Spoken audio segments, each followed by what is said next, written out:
Well, Wisconsin could stop charging sales tax on menstrual products if a bill gets approval in Madison. Our reporter Samantha Cavalli looks at the bipartisan effort to eliminate the so-called pink tax, making these products more affordable for those who need it.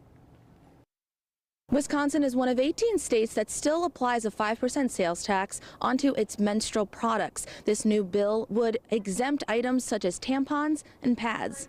Across Wisconsin, advocates say some women and families living in poverty are forced to choose between period products and other daily necessities. The bill's co-author, Representative Lee Snodgrass, says these items should be treated as necessities, not luxury goods. The fact that this is defined, menstrual products are defined as medically necessary, taxing this medically necessary product is discriminatory. Since 2022, the Monthly's project says it's distributed more than 1 million period products to over 160 schools and organizations in Northeast Wisconsin. The Appleton Area School District is just one of them.